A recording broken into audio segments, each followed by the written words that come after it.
Hi guys, Mike here from Old Man Things. How y'all doing? Thought I'd do another Wednesday night rabbit. Got my pipe.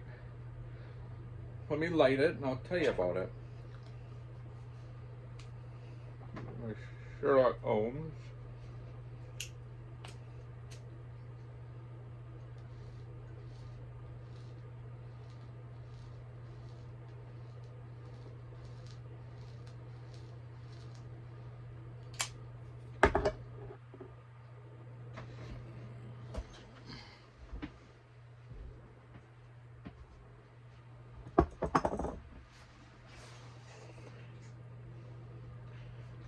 So I got this little tiny flower pot at Walmart for $1. I have my Light Anywhere matches. And you're supposed to be able to strike it from the bottom. So let's see.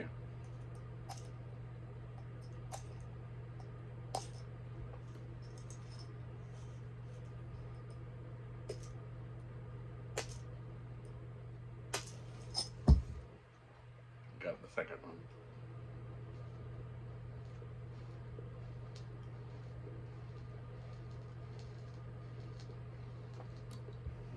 And I'd like to ask that Mr. Worm pick Miss Worm up at this point off the floor and wipe her tears away.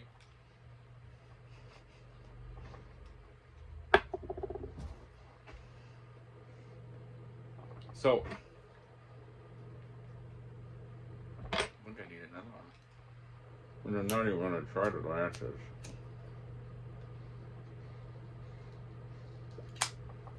I like this lighter so much I usually use it.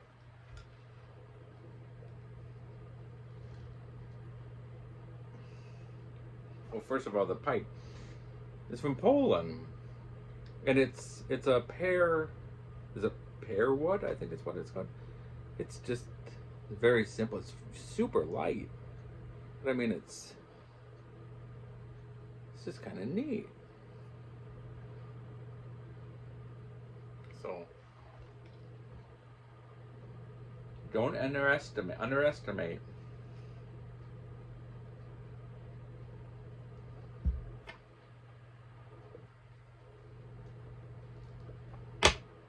Polish pearwood or peach, is it pearwood?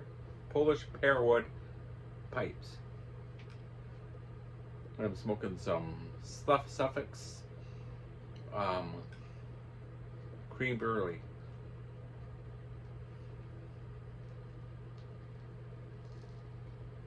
So Halloween's over, but it's my rabbit. Was the first thing I was thinking about. You guys have you've heard of the movie The Conjuring, and then there's The Conjuring 2, and The Conjuring 2 is based on a sort of true story of Enfield in North London, Middlesex. And there's the Enfield poltergeist. Poltergeist? I can't say it. The Enfield haunting, we call it. And it was on Green Street, 1977. My brother David, who's 8 years older than me, was born in Enfield. He was born in Fifth Avenue, and then they moved to Bowlesmore Lane. Well, around this time of this haunting,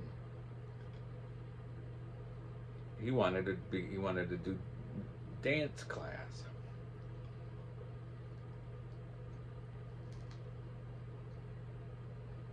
So we share the same father, my brother David, but he has a different mom. I was called her my Aunt Vi. And then he was raised by Bunny, Vi's husband, in Enfield.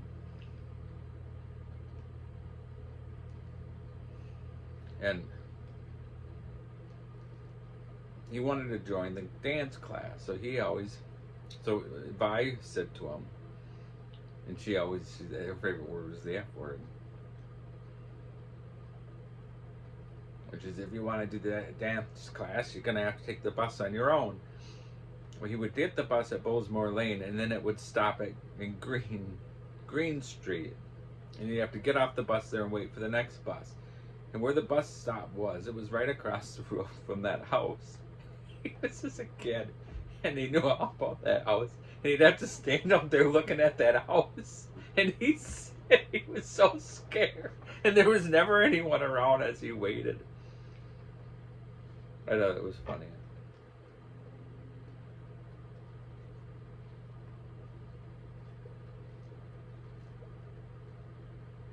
Got my Sir Francis Drake tamper.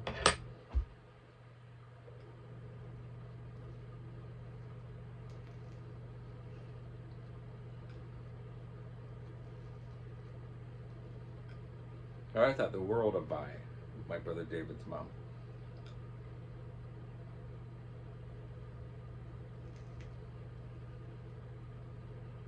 But the best thing about Vi was she would say it the way it was. She didn't mix words.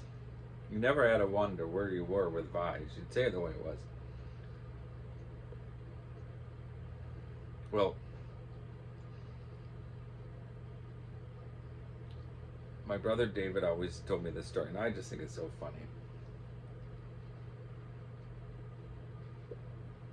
So they had a typical house in England, and it was North London and Enfield, and there was upstairs was the bathroom, and then the one bedroom, and then there was a box room.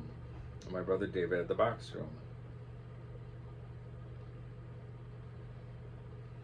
And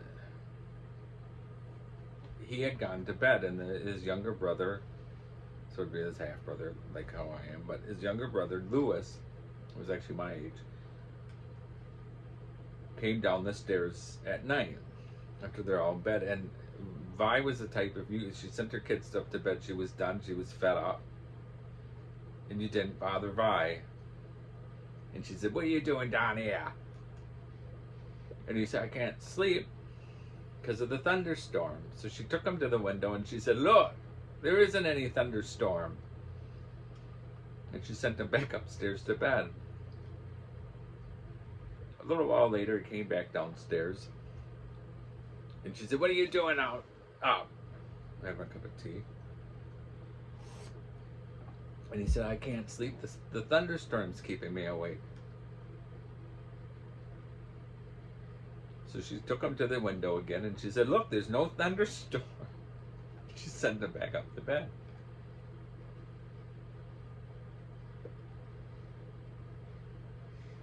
This happened throughout the next hour multiple times.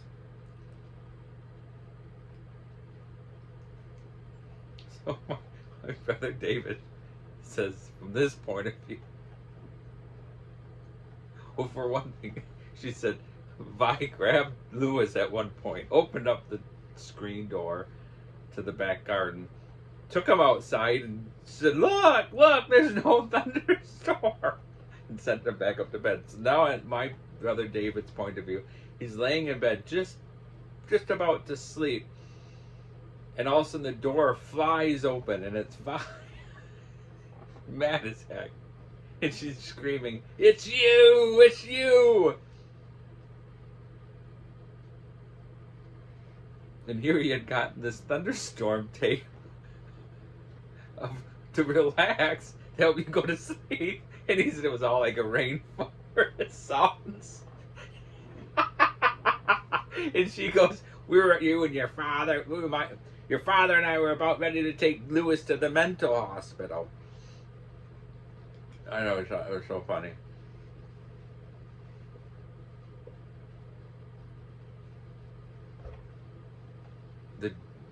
David was doing roller skating at school, and the gym teacher, I don't know if you call them gym teachers in England, the gym teacher grabbed him as he was going around, and he ended up falling and breaking his arm.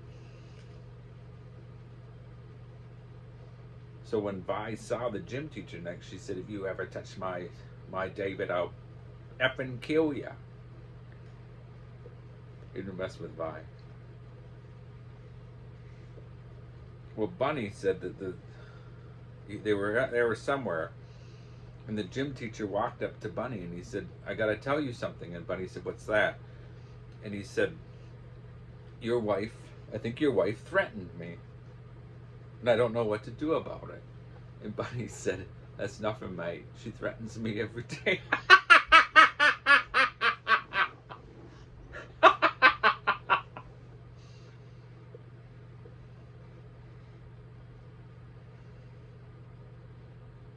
I miss Bunny. I miss Bunny.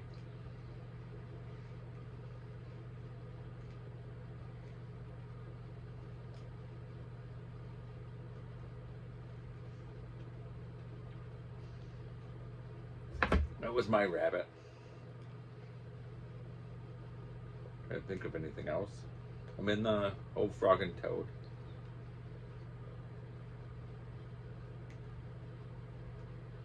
So I'll leave you at that, guys and ladies and dames. Cheers. Thanks for watching. Have a good week.